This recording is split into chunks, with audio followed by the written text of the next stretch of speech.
स्वागत है आपका। आज का टॉपिक है रक्त यानी ब्लड।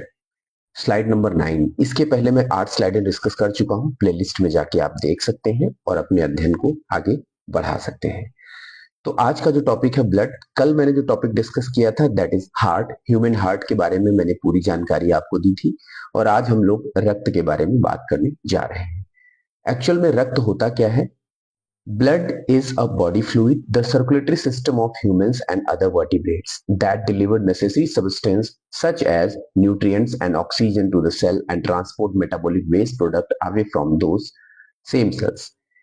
That means इसको अगर हम जनरल वे में अपनी भाषा में कंसिडर करते हैं तो ब्लड जो है ये एक वर्टिब्रेट्स में यानी जो ह्यूमन बींग्स हैं और वर्टिब्रेट्स जिनमें बैकबोन्स होती हैं इनकी बॉडी में ये फ्लूइड पाया जाता है और इनका इसका काम होता है न्यूट्रिएंट्स को सप्लाई करना, ट्रांसपोर्ट करना और साथ ही साथ जो मेटाबॉलिक वेस्ट होता है बॉडी में बनता है, सेल्स में बनता है, उसको बॉडी से बाहर करना यानी बाहर की तरफ ले जाना ही इसका काम होता है। ब्लड में अगर हम देखें कि कौन कौन से घटक पाए जाते हैं तो दोस्तों ब्लड में ये 4 मुख्य रूप से घटक पाए जाते हैं। रेड ब्लड सेल्स या जिन्हें हम आरबीसी कहते हैं, इनका एरिथ्रोसाइट्स भी कहा जाता है। श्वेत रक्त कणिकाएं या जिन्हें हम डब्ल्यूबीसी कहते हैं, इनको ल्यूकोसाइट्स भी कहते हैं। इसके बाद प्लेटलेट्स जिन्हें हम थ्रोम्बोसाइट्स भी कहते हैं और प्लाज्मा जो कि प्लाज्मा ही है। तो इस तरह से ये रक्त में ये 4 चीजें आपको देखने को मुख्य रूप से मिलती हैं। मानव शरीर में लगभग 5 लीटर रक्त होता है। अगर एक स्वस्थ व्यक्ति की बात करें तो लगभग 5 लीटर खून होता है। आरबीसी की आयु जो है वो 120 दिन होती है लगभग। आरबीसी का जन्म स्थान बोन मैरो होता है। बोन मैरो में इसका जन्म स्थान यानी फॉर्मेशन जो है आरबीसी का बोन मैरो में होता है। आरबीसी की कब्रगाह यानी जहां ये समाप्त होता है, टूटता है, उसे स्प्लीन कहा जाता है या तिल्ली कहा जाता है। रक्त का पीएच 7.4 होता है। पीएच मान जो होता है वो 7 जो होता है न्यूट्रल होता है। 7 से जब ऊपर बढ़ते हैं दोस्तों 7.4, 7.5, 7.8, 7.9 लाइक दिस, तो वो जो पीएच होता है वो क्या होगा? बेसिक होगा यानी क्षारीय नेचर का होगा और 7 से कम होने पर वो एसिटिक होता है यानी हमारा अम्लीय होता है। तो रक्त जो है वो आंशिक रूप से क्षारीय है।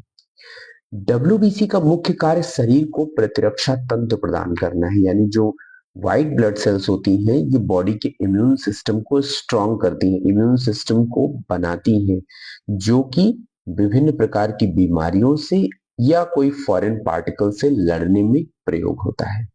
आरबीसी श्वसन अंगों से ऑक्सीजन को लेकर सारे शरीर में पहुंचाने का काम करती हैं तथा जो बॉडी के पार्ट्स होते हैं वहां CO2 बनती है तो CO2 को लाकर श्वसन अंग तक लाने का काम करती है। जब हम सांस लेते हैं तो ऑक्सीजन अंदर आती है और सांस छोड़ने पर कार्बन डाइऑक्साइड बाहर जाती है, तो वो यही प्रोसेस होता है।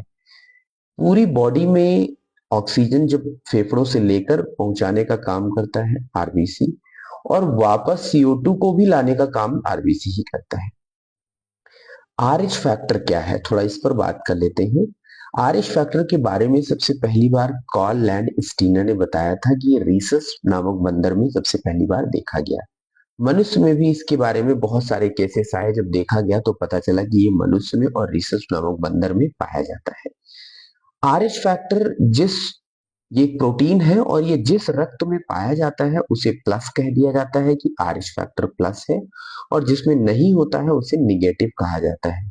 ये वंशानुगत होता है और वंशानुगत दैट मीन्स माता पिता से आगे की प्रोजनी में ट्रांसफर हो जाता है।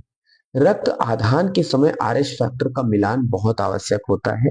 आरएच फैक्टर जब ब्लड ट्रांसपोर्ट एक से दूसरे में ट्रांसफ्यूजन किया जाता है यानी रक्त को जो लोग बॉडी में डोनेट करते हैं, किसी को देते हैं खून, तो वहां पर आरएच फैक्टर जरूर मैच किया जाता है।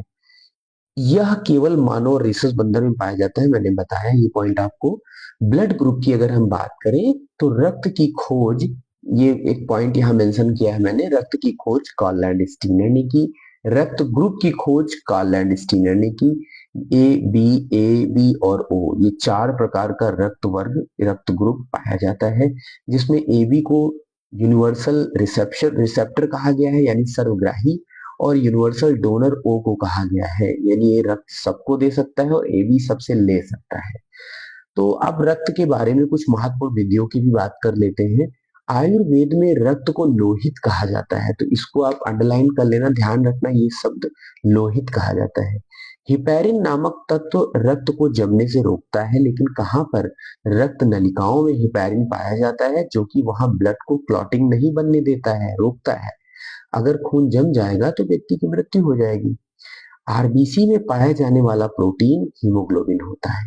हीमोग्लोबिन में कौन सी धातु पाई जाती है? तो आयरन पाया जाता है, आयरन धातु पाई जाती है। एक हीमोग्लोबिन मॉलिक्यूल कितने ऑक्सीजन मॉलिक्यूल को ले जाता है? तो 4 ऑक्सीजन के मॉलिक्यूल्स को ले जाता है। हीमोग्लोबिन स्तर अगर हम देखें तो 1 से 6 साल के बच्चे में 9.5 से लेकर 14 ग्राम डेसीलीटर, 6 से 18 साल के बच्चे में अगर हम देखें तो 10 से 15.5 ग्राम डेसीलीटर, वयस्क पुरुष में देखें तो 14 से 18 ग्राम डेसीलीटर, और वयस्क महिला में देखें तो 12 से 16 ग्राम डेसीलीटर। ये हीमोग्लोबिन स्तर है, अलग अलग आपको लेवल दिखाए मैंने। हीमोग्लोबिन की कमी से कौन सा रोग होता है? तो एनीमिया रोग में आता है।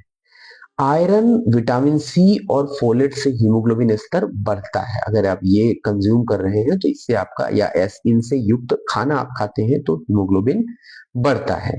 रक्त का थक्का जमने में मदद कौन करता है? फाइब्रिन एक प्रोटीन है जो कि हेल्प करता है। रक्त का लाल रंग हीमोग्लोबिन के ही कारण होता है, ब्लड का लाल रंग।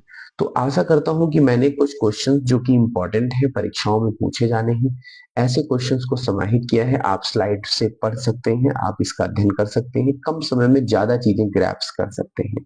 So thank you so much.